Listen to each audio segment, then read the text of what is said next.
Hi all, എല്ലാവർക്കും QHPSC ഹസൽ PYQലേക്ക് സ്വാഗതം. നമ്മളിന്ന് നോക്കാൻ പോകുന്നത് ന്യൂ NCERT ബേസിക് സയൻസിലെ സ്റ്റാൻഡേർഡ് 6ലെ രണ്ടാമത്തെ ചാപ്റ്ററാണ് കാന്തിക ലോകത്തെ അത്ഭുതം. 5th സ്റ്റാൻഡേർഡ് കംപ്ലീറ്റ് ആക്കിയിട്ടുണ്ട്. കണ്ടിട്ടില്ലാത്തവർക്കാരെ കണ്ടു നോക്കുക. പ്ലേലിസ്റ്റ് ഇവിടെ കൊടുത്തിരിക്കാം. ഓക്കെ, അപ്പം കാന്തിക ലോകത്തെ അത്ഭുത ലോകം കാന്തത്തിനെ കുറിച്ചുള്ള കാര്യങ്ങൾ പറയുന്ന ഒരു ചാപ്റ്ററാണ്. ഓക്കെ, അപ്പം കുറേ എക്സ്പെരിമെൻറ്റ്സ് ആണ് കൊടുത്തിരിക്കുന്നത്. കുട്ടികൾക്ക് ചെയ്യാൻ വേണ്ടിയിട്ട് കുറേ എക്സ്പെരിമെൻറ്റ്സ് കൊടുത്തിട്ടുണ്ട്. നമുക്കതിൻ്റെയൊക്കെ റിസൾട്ട് നോക്കി ആവശ്യമുള്ളത് മാത്രം വായിച്ചു പോകാം. ഓക്കെ, അപ്പം ആദ്യത്തേത് കാന്തിക വസ്തുക്കളും അകാന്തിക വസ്തുക്കളും, magnetic substance and non magnetic substances. എന്താണ്? കാന്തം ആകർഷിക്കുന്ന വസ്തുക്കളാണ് കാന്തിക വസ്തുക്കൾ. ഇരുമ്പ്, നിക്കൽ, കൊബാൾട്ട് തുടങ്ങിയവ കാന്തിക വസ്തുക്കളാണ്. കാന്തം ആകർഷിക്കാത്ത വസ്തുക്കളാണ് അകാന്തിക വസ്തുക്കൾ. പേപ്പർ, പ്ലാസ്റ്റിക്, സ്വർണം, മരം തുടങ്ങിയവ അകാന്തിക വസ്തുക്കളാണ്. സിമ്പിളായിട്ടുള്ള കാര്യങ്ങളാണല്ലേ. അത് ക്ലാസിഫൈ ചെയ്യാൻ വേണ്ടിയിട്ട് ടേബിൾ കൊടുത്തിരിക്കുകയാണ്. എന്നിട്ട് അടുത്ത എക്സ്പെരിമെൻ്റ് കൊടുത്തിരിക്കുകയാണ്. ഒരു കാന്തം എടുത്തിട്ട്, ബാർ മാഗ്നറ്റ് എടുത്തിട്ട് അതിൻ്റെ ഏത് വശത്താണ് കൂടുതലായിട്ട് സാധനങ്ങൾ ഒട്ടിപ്പിടിക്കുന്നതെന്ന് ചോദിച്ചിരിക്കുകയാണ് കുട്ടികളുടെ അടുത്ത്. ഓക്കെ, അപ്പം കാന്തിക ധ്രുവങ്ങളെക്കുറിച്ചാണ് പറഞ്ഞിരിക്കുന്നത്. എന്താണ്? സാധാരണയായി കാന്തത്തിൻ്റെ ആകർഷണ ബലം കൂടുതൽ അതിൻ്റെ അഗ്രങ്ങളിലാണ്. ആകർഷണ ശക്തി കൂടിയ ഈ അഗ്രഭാഗങ്ങളാണ് കാന്തിക ധ്രുവങ്ങൾ. അപ്പം എന്താണ് കാന്തിക ധ്രുവങ്ങൾ? ആകർഷണ ശക്തി കൂടിയ അഗ്രഭാഗങ്ങളെയാണ് കാന്തിക ധ്രുവങ്ങളെന്ന് പറയുന്നത്. ഏതൊരു കാന്തത്തിനും 2 ധ്രുവങ്ങളുണ്ട്. ഓക്കെ, സൗത്ത് പോളും നോർത്ത് പോളും. ഇനി കാന്തിക മണ്ഡലത്തെക്കുറിച്ച് പറയുകയാണെ, കാന്തം പ്രയോഗിക്കുന്ന ബലമാണ് കാന്തിക ബലം. കാന്തത്തിന് ചുറ്റും കാന്തിക ബലം അനുഭവപ്പെടുന്ന പ്രദേശമാണ് കാന്തിക മണ്ഡലം. കാന്തിക മണ്ഡലം അദൃശ്യമാണ്. അപ്പം എന്താണ് കാന്തിക ബലം? കാന്തം പ്രയോഗിക്കുന്ന ബലമാണ് കാന്തിക ബലം. കാന്തിക മണ്ഡലം എന്താണ്? കാന്തത്തിന് ചുറ്റും കാന്തിക ബലം അനുഭവപ്പെടുന്ന പ്രദേശമാണ് കാന്തിക മണ്ഡലം. ആ ഫീൽഡ്, കാന്തിക ബലം അനുഭവപ്പെടുന്ന ആ ഫീൽഡിനെയാണ് എന്തെന്ന് പറയുന്നത്? കാന്തിക മണ്ഡലം എന്ന് പറയുന്നത്. കാന്തിക മണ്ഡലം അദൃശ്യമാണ്. ഓക്കെ, ഇനി കാന്തങ്ങളുടെ നിർമ്മാണം. കാന്തിക വസ്തുക്കൾ ഉപയോഗിച്ചാണ് കാന്തം നിർമ്മിച്ചിട്ടുള്ളത്. അൽനിക്കോ എന്ന ലോഹ സങ്കരമാണ് ഇതിനായി ഉപയോഗിക്കുന്നത്. എന്താണ് അൽനിക്കോ? അലൂമിനിയം, നിക്കൽ, കൊബാൾട്ട്, ഇരുമ്പ് എന്നിവയുടെ ഒരു ലോഹ സങ്കരമാണ് കാന്തം. ഓക്കെ, മറ്റു പല വസ്തുക്കളും കാന്ത നിർമ്മാണത്തിനായി ഉപയോഗിക്കുന്നുണ്ട്. സമേരിയം, കൊബാൾട്ട്, ഫെറൈറ്റ് റബ്ബർ, നിയോഡീമിയം എന്നിവ കൊണ്ടുണ്ടാക്കിയ വിവിധ തരം കാന്തങ്ങൾ നിലവിലുണ്ട്. അപ്പം കാന്തം നിർമ്മിക്കുന്ന മറ്റ് വസ്തുക്കൾ എന്തൊക്കെയാണ്? Samarium, cobalt, ferrite rubber, neodymium. എന്താണ്? Samarium, cobalt, ferrite rubber, neodymium. Okay, ഇവയിൽ നിയോഡീമിയം കാന്തങ്ങൾ കൂടുതൽ ശക്തിയുള്ളവയാണ്. അപ്പം ഇതിനകത്ത് കൂടുതൽ ശക്തിയുള്ള കാന്തം ഏതാണ്? നിയോഡീമിയം കാന്തങ്ങളാണ് കൂടുതൽ ശക്തിയുള്ളത്. ഓക്കെ, ഇനി വീണ്ടും കുറച്ച് എക്സ്പെരിമെൻറ്റ്സ് ഒക്കെ കുട്ടികൾക്ക് കൊടുത്തിരിക്കുകയാണ്. അത് കഴിഞ്ഞത് പലതരത്തിലുള്ള കാന്തങ്ങളുടെ പിക്ചർ കൊടുത്തിട്ടുണ്ട്. നോക്കി, ലാടകാന്തം, ബാർ കാന്തം, സിലിണ്ട്രിക്കൽ കാന്തം, കാന്തസൂചി, ഓവൽ കാന്തം, യു കാന്തം, ഡിസ്ക് കാന്തം, റിംഗ് കാന്തം. ആകൃതിക്കനുസരിച്ചാണോ ഇവയ്ക്ക് പേരുകൾ നൽകിയിട്ടിരിക്കുന്നത്? ആണല്ലേ. യു കണക്കിരിക്കുന്നത് കണ്ടോ, ലാടകാന്തം.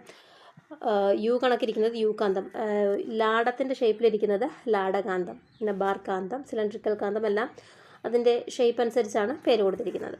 ഇനി തെക്കും വടക്കും. ഒരു കാന്തത്തിന് 2 ധ്രുവങ്ങളുണ്ടെന്ന് മനസ്സിലായല്ലോ. ഏതാണ് 2 ധ്രുവങ്ങൾ? തെക്കും വടക്കുമാണ് 2 ധ്രുവങ്ങൾ. കാന്തിക ധ്രുവങ്ങൾ, മാഗ്നറ്റിക് പോൾസ്. ഭൂമിയുടെ വടക്കു ദിശയിലേക്ക് നിൽക്കുന്ന അഗ്രത്തെ കാന്തത്തിൻ്റെ ഉത്തര ധ്രുവം എന്നും, എന്താണ്? North Paul. ഭൂമിയുടെ തെക്ക് ദിശയിലേക്ക് നിൽക്കുന്ന അഗ്രത്തെ കാന്തത്തിൻ്റെ ദക്ഷിണ ധ്രുവം അഥവാ സൗത്ത് പോൾ എന്നും പറയുന്നു. അവയെ NS എന്നീ അക്ഷരങ്ങൾ കൊണ്ടാണ് സൂചിപ്പിക്കുന്നത്. ബാർ കാന്തത്തിൽ ഉത്തര ധ്രുവത്തെ സൂചിപ്പിക്കാൻ പ്രത്യേക അടയാളം കൊടുക്കാറുണ്ട്. സാധാരണയായി ഒരു വെള്ള സ്പോട്ടാണ് ഉത്തര ധ്രുവത്തിൽ അടയാളമായി കൊടുക്കുന്നത്. ഓക്കെ, ബാർ കാന്തത്തിൽ ഉത്തര ധ്രുവത്തിലെ അടയാളമായിട്ട് കൊടുക്കുന്നത് എന്താണ്? വെള്ള സ്പോട്ടാണ്.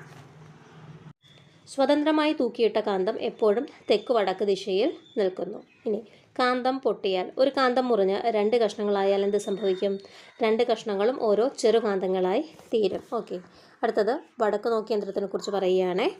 കാന്തം ഉപയോഗിച്ച് ദിക്ക് നിർണ്ണയിക്കാൻ സഹായിക്കുന്ന ഒരു ഉപകരണമാണ് വടക്ക് നോക്കി യന്ത്രം. എന്താണ്? കാന്തം ഉപയോഗിച്ച് ദിക്ക് നിർണ്ണയിക്കാൻ സഹായിക്കുന്ന ഒരു ഉപകരണമാണ് വടക്ക് നോക്കി യന്ത്രം. ഇനി കാന്തത്തിൻ്റെ തെക്ക് വടക്ക് ദിശയ്ക്ക് കാരണം എന്താണെന്ന് പറയുകയാണെ. സ്വതന്ത്രമായി തൂക്കിയിട്ട കാന്തം എപ്പോഴും തെക്ക് വടക്ക് ദിശയിൽ നിൽക്കുന്നുണ്ട്. ഇതാണ് കാന്തത്തിൻ്റെ ദിശാസ്വഭാവം. ഓക്കെ, ഇതാണ് കാന്തത്തിൻ്റെ ദിശാസ്വഭാവം. എന്തുകൊണ്ടാണ് തെക്ക് വടക്ക് ദിശയിൽ തന്നെ നിൽക്കുന്നത്? അതിൻ്റെ കാരണം ഇവിടെ കൊടുത്തിട്ടുണ്ട്. നോക്കിയേ, ഭൂകാന്തം. ഭൂമി ഒരു കാന്തമാണ്. ഈ ഭൂകാന്തത്തിന് ഒരു കാന്തിക മണ്ഡലമുണ്ട്. ഭൂകാന്ത ധ്രുവങ്ങൾ തെക്ക് വടക്ക് ദിശയിലാണ്. ഓക്കെ, ഭൂകാന്ത ധ്രുവങ്ങൾ ഏത് ദിശയിലാണ്? തെക്ക് വടക്ക് ദിശയിലാണ്. ഭൂമിയുടെ ഉത്തര ധ്രുവം ഭൂകാന്തത്തിൻ്റെ ദക്ഷിണ ധ്രുവമാണ്. നോക്കിയേ, ഭൂമിയുടെ ഉത്തര ധ്രുവം എന്താണ്? ഭൂകാന്തത്തിൻ്റെ ദക്ഷിണ ധ്രുവമാണ്. ഓക്കെ, ഭൂമിയുടെ ദക്ഷിണ ധ്രുവം ഭൂകാന്തത്തിൻ്റെ ഉത്തര ധ്രുവവുമാണ്. അതുകൊണ്ടാണ് സ്വതന്ത്രമായി തൂക്കിയിട്ട കാന്തം എപ്പോഴും തെക്ക് വടക്ക് ദിശയിൽ നിൽക്കുന്നത്. അപ്പം കാന്തം തെക്ക് വടക്ക് ദിശയിൽ നിൽക്കുന്നതിൻ്റെ കാരണം എന്താണ്? ഭൂകാന്തമാണ് അല്ലേ? എന്താണ്? ഭൂകാന്ത ധ്രുവങ്ങൾ തെക്ക് വടക്ക് ദിശയിലാണ്. ഭൂമിയുടെ ഉത്തര ധ്രുവം ഭൂകാന്തത്തിൻ്റെ ദക്ഷിണ ധ്രുവമാണ്. ഭൂമിയുടെ ദക്ഷിണ ധ്രുവം ഭൂകാന്തത്തിൻ്റെ ഉത്തര ധ്രുവമാണ്. അതുകൊണ്ടാണ് സ്വതന്ത്രമായി തൂക്കിയിട്ട കാന്തം എപ്പോഴും തെക്ക് വടക്ക് ദിശയിൽ നിൽക്കുന്നത്. ഓക്കെ, ഇനി കാന്തങ്ങൾ അടുക്കുമ്പോൾ എന്നുള്ള കാര്യങ്ങൾ പറയുകയാണ്. എങ്ങനെയാണ് കാന്തങ്ങൾ അടുക്കുന്നത്? സജാതീയ ധ്രുവങ്ങൾ, ഒരേപോലെ ഇരിക്കുന്ന ധ്രുവങ്ങൾ അടുക്കുമോ? ഇല്ല, ഡിഫറെൻ്റ് ആയിട്ടിരിക്കുന്ന ധ്രുവങ്ങളാണ്. നോർത്തും സൗത്തും മാത്രമേ അടുക്കത്തുള്ളൂ അല്ലേ?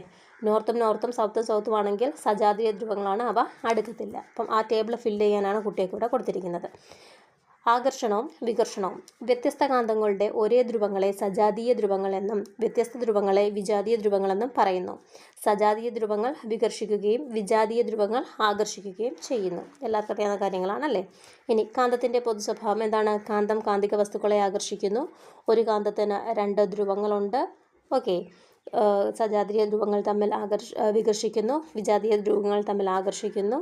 ഓക്കെ, ഇനി കാന്തത്തിൻ്റെ ചരിത്രം കഥ പറയുവാണേ. ഒരു കാന്തത്തിൻ്റെ എങ്ങനെയാണ് കാന്തം കണ്ടുപിടിച്ചതെന്നും എങ്ങനെ കാന്തത്തിൻ്റെ പേര് വന്നതെന്നൊക്കെ ഉള്ളൊരു കാര്യം പറഞ്ഞു കൊടുക്കുകയാണ് കുട്ടികൾക്ക്. ഏകദേശം 2500 വർഷങ്ങൾക്ക് മുമ്പ് ഗ്രീസിൽ മഗ്നീഷ്യ എന്നൊരു സ്ഥലമുണ്ടായിരുന്നു. മാഗ്നസ് എന്ന പേരുള്ള ഒരു ആട്ടിടയൻ അവിടെ ഉണ്ടായിരുന്നു. ഒരു ദിവസം അദ്ദേഹം അഗ്രങ്ങളിൽ ഇരുമ്പ് ചുറ്റിയ തൻ്റെ വടി ഒരു പാറപ്പുറത്ത് വെച്ചിട്ട് വിശ്രമിക്കുകയായിരുന്നു. വിശ്രമം കഴിഞ്ഞ് പാറപ്പുറത്ത് നിന്നും തൻ്റെ വടിയെടുക്കാൻ ശ്രമിക്കുമ്പോൾ ആട്ടിടയന് വിചിത്രമായൊരു അനുഭവം ഉണ്ടായി. ഇത് കേട്ടറിഞ്ഞ് ഗ്രാമത്തിലെ ആളുകൾ മുഴുവൻ അവിടേക്ക് ഓടിയെത്തി. എന്നിട്ട് എല്ലാവരും ചേർന്ന് പല അഭിപ്രായങ്ങൾ പറയുകയാണ്. പാറയ്ക്ക് എന്തോ അത്ഭുത ശക്തി ഉണ്ടെന്ന് പറയുന്നു, അതല്ല വേറെന്തോ കാരണമുണ്ടെന്നൊക്കെ പലരും പറയുന്നു. ഓക്കെ, ഇതിൻ്റെ യഥാർത്ഥ കാരണം എന്താണെന്ന് പിൽക്കാലത്ത് ശാസ്ത്രജ്ഞർ കണ്ടെത്തി. ഇത്തരം പാറകൾ ഇടയൻ്റെ കമ്പിനെ മാത്രമല്ല എല്ലാ കാന്തിക വസ്തുക്കളെയും ആകർഷിക്കും. ആട്ടിടയൻ്റെ പേരിനെ അനുസ്മരിച്ച് ഇത്തരം പാറകളെ മാഗ്നറ്റ് എന്ന് വിളിച്ചു. ഇത്തരത്തിൽ കാന്തിക ശക്തിയുള്ള പാറകൾ ഉൾക്കൊള്ളുന്ന മലകൾ ഭൂമിയിൽ പല സ്ഥലത്തും ഉണ്ട്. ലോഡ്സ്റ്റൺ എന്നറിയപ്പെടുന്നത് പ്രകൃതിദത്ത കാന്തങ്ങളാണ്. അപ്പം നമുക്ക് വേണ്ട പോയിന്റ് അതാണ്. എന്താണ് പ്രകൃതിദത്ത കാന്തത്തിൻ്റെ പേരെന്താണ്? ലോഡ്സ്റ്റോൺ കേട്ടോ. ലോഡ്സ്റ്റോൺ എന്നറിയപ്പെടുന്നത് ഒരു പ്രകൃതിദത്ത കാന്തമാണ്. ഓക്കെ, ഇനി സ്ഥിരകാന്തവും താൽക്കാലിക കാന്തവും. ഒരു കാന്തിക മണ്ഡലത്തിലിരിക്കുമ്പോൾ കാന്തിക വസ്തുക്കൾക്ക് കാന്തിക സ്വഭാവം ഉണ്ടാകുന്നു. കാന്തിക മണ്ഡലം നീക്കം ചെയ്യുമ്പോൾ ഇവയുടെ കാന്തശക്തി നഷ്ടപ്പെടുന്നു. ഓക്കെ, അപ്പം എന്താണ് ഒരു കാന്തിക മണ്ഡലത്തിലിരിക്കുമ്പോൾ, അതായത് ഇപ്പോൾ നമ്മളൊരു കാന്തത്തിൻ്റെ മേളിൽ ഒരു പിൻ കൊണ്ടുവന്ന് വെച്ച് കഴിഞ്ഞാൽ ആ വസ്തുവിന് എന്തുണ്ടാകും? കാന്തിക ശക്തി ഉണ്ടാകും. ഓക്കെ, അപ്പം ആ പിന്നിനകത്ത് കൊണ്ടുവന്ന് വേറെ സാധനങ്ങൾ നമ്മൾ വേറെ ഒരു മുട്ടുസൂചി കൊണ്ടുവന്ന് വെച്ച് കഴിഞ്ഞാൽ അതും ആകർഷിക്കപ്പെടും. അപ്പം കാന്തിക മണ്ഡലത്തിലിരിക്കുമ്പോൾ കാന്തിക വസ്തുക്കൾക്ക് കാന്തിക സ്വഭാവം ഉണ്ടാകും. ഇനി ആ കാന്തത്തിൽ നിന്ന് നമ്മൾ പിന്നിനെ റിമൂവ് ചെയ്തിട്ട് മുട്ടുസൂചി കൊണ്ട് വെച്ച് കഴിഞ്ഞാൽ ഒട്ടുവോ? ഇല്ല. അപ്പോൾ അതാണ് പറയുന്നത്, കാന്തിക മണ്ഡലം നീക്കം ചെയ്യുമ്പോൾ ഇവയുടെ കാന്തശക്തി നഷ്ടപ്പെടും. ഓക്കെ, ഇനി അടുത്ത കുറച്ച് എക്സ്പെരിമെൻറ്റ്സ് ഒക്കെയാണ് കൊടുത്തിരിക്കുന്നത്. അത് കഴിഞ്ഞ് കാന്തശക്തി കുറയില്ലേ എന്ന് കുട്ടികളടുത്ത് ചോദിക്കുകയാണ്. കുറേ റീസൺ കൊടുത്തിട്ട് എന്താണ് എടുത്തെറിയുമ്പോൾ, കൂട്ടിയിടിക്കുമ്പോൾ, ചുറ്റിക കൊണ്ട് ശക്തിയായിട്ട് അടിക്കുമ്പോൾ, ചൂടാകുമ്പോൾ, ഇങ്ങനെയൊക്കെ വരുമ്പോൾ എൻ്റെ ഈ കാന്തത്തിൻ്റെ കാന്തിക ശക്തി നഷ്ടപ്പെടുമില്ലെന്ന് ചോദിച്ചിരിക്കുകയാണ്. എന്താണ്? നഷ്ടപ്പെടും അല്ലേ? കാന്തിക ശക്തി നിലനിർത്താൻ വേണ്ടിയിട്ട് എന്ത് ചെയ്യണം? കാന്തങ്ങൾ അലക്ഷ്യമായി കൂട്ടിയിട്ട് സൂക്ഷിച്ചാൽ അതിൻ്റെ കാന്തിക ശക്തി പെട്ടെന്ന് നഷ്ടപ്പെട്ടു പോകും. ഓക്കെ, ബാർ കാന്തങ്ങൾ എങ്ങനെയാണ് സൂക്ഷിച്ചിരിക്കുന്നത്? എങ്ങനെയാണ് ബാർ കാന്തങ്ങൾ സൂക്ഷിച്ചിരിക്കുന്നത്? ജോഡികളായിട്ടാണോ? ആണ് കേട്ടോ, ജോഡികളായിട്ടാണ് ബാർ കാന്തങ്ങൾ സൂക്ഷിക്കേണ്ടത്. വിജാതീയ ധ്രുവങ്ങൾ ഒരു വശത്ത് വരുന്ന രീതിയിലാണ് സൂക്ഷിക്കേണ്ടത്. അതുപോലെ തന്നെ 2 ബാർ കാന്തങ്ങൾക്കിടയിൽ സൂക്ഷിക്കുമ്പോൾ എന്താണ് വെക്കേണ്ടത്?